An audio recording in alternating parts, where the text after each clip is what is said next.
Most people have no idea who they really are. They are simply living someone else's creation. Welcome back to another video, guys. This one is about how to find who you truly are, steps to it, and why many people do not know who they truly are.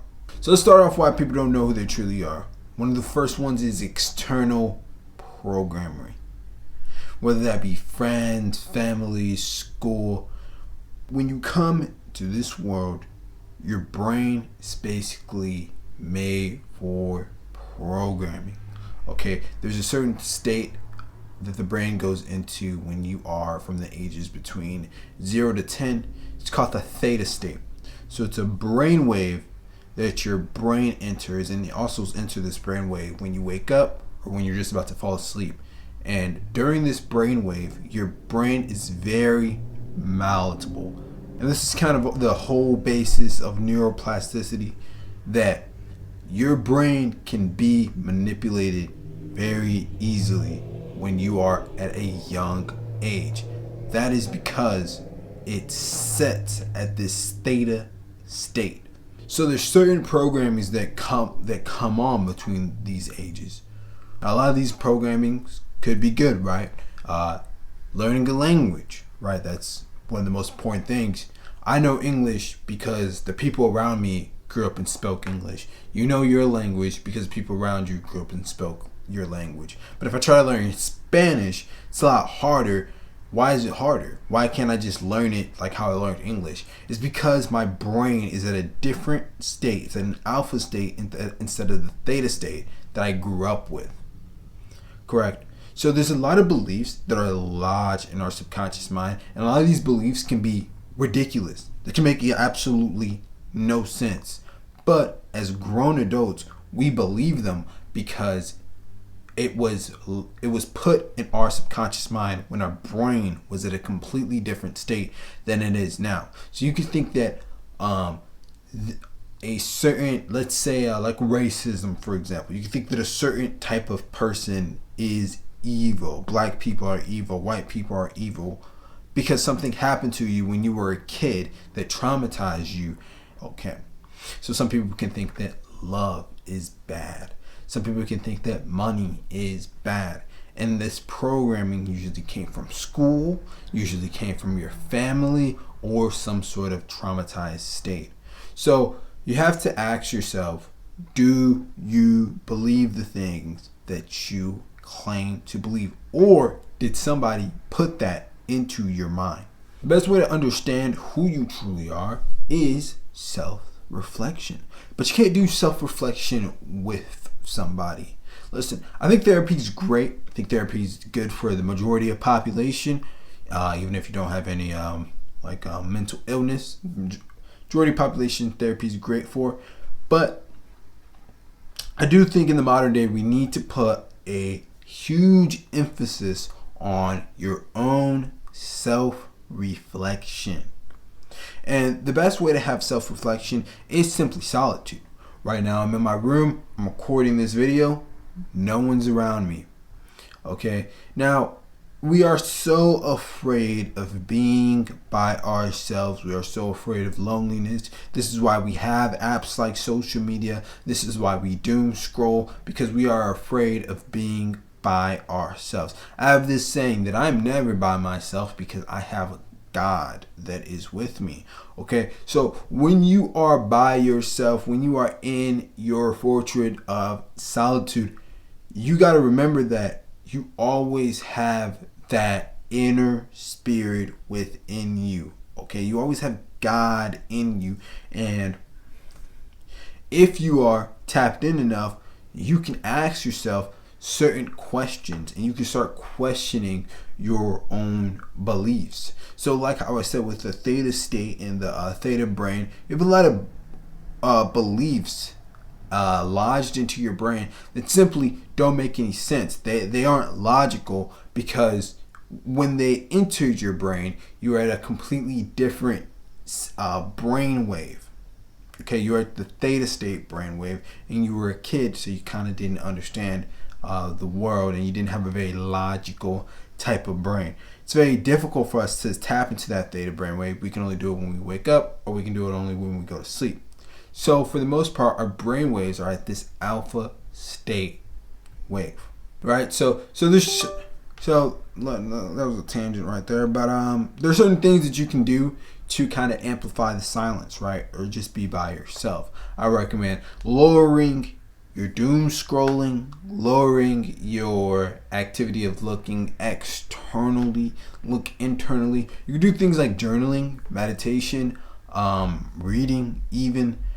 Reading is very powerful, even though you are like just reading a book, you're reading someone else's writing. During reading, you can ask yourself your own beliefs. Ask yourself, do I believe this? And that is another way how you can kind of change or manipulate certain belief system that you hold, as well as going on long walks and start thinking about things during these walks.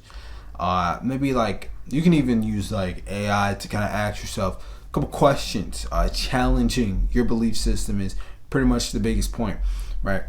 As well as things like bodybuilding, running, certain stoic practices.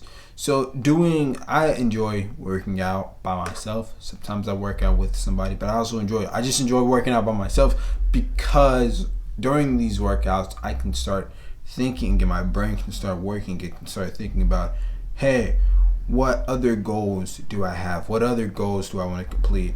Hey, what about this thing or this thing? And you know, when I'm at the gym, I don't go on my phone. Sometimes I'm recording a video, but besides to change a song, like I don't go on my phone, or I log my workouts. You know, it's one of those environments that I feel like you kind of look a little cringy if you're like scrolling on Instagram while you're at the gym. I just found that like that's pretty bad, right? Nobody wants to be that guy. So at the gym, working out, working on your body, it's one of those things where it puts your brain in a state, not an actual state, not like a theta state or alpha state, like how we talked about previously, not in that type of state, but it puts your brain in a certain state where you're delaying gratification. You're getting dopamine and you're getting serotonin the right way. So that allows you to kind of think of long-term goals, because you're doing something difficult, right? You're doing something that, you know, you're not going to see how you look. You're doing this activity for the future you, not for current you. So that activity really jogs my brain to think, all right, what else am I doing for future me and not current me, right? And just delaying that gratification. You can also do something called legacy thinking. How I like to think about it is like, what would my highest self do? What would the highest version of me, how would the highest version of me talk about this topic on this video? What would the best version of me do? See, my belief system is that the best version of you is truly who you are, and any negative attributes or traits that you do have, that's not you, that was just programmed into you. When we do these negative habits, when we have these negative beliefs, we got to remember that was programmed into us by somebody else when we were younger at our theta state brain pattern. So remembering that, and remembering that, what would the best version of me do? Sometimes I say, what would the $10 million version of me do? What would the highest version of me do? What would the best version? Like, it doesn't really matter. It's all the same thing. Like, what is most aligned with the thing that aligns with my goals and who I truly am? And that frame of mind is very powerful, because that enters you into a state of, this is what I'm supposed to do. And it's always something, man. Sometimes it's things that I don't want to do, right? A lot of times it's things I don't want to do. Maybe the best version of you is just to clean your room. like it's just that. Like, that's the only thing you have to do. Or maybe the best version of you is to go on a run, right? That frame of mind. And sometimes I don't want to do the thing. Sometimes I want to do the thing. It's like ebbs and flows, it switches, but that frame of mind allows you to unlock something within you, and I think that thing is God. I think if you just ask the question, hey, what's the best thing I can do right now? Boom. It will allow you, you will have something in you that tells you this is the best thing to do right now. So I find that very powerful. Also, just looking back and thinking, like, what would people say at my funeral? Whew, my back. Also, just thinking, like, what would people say at my funeral?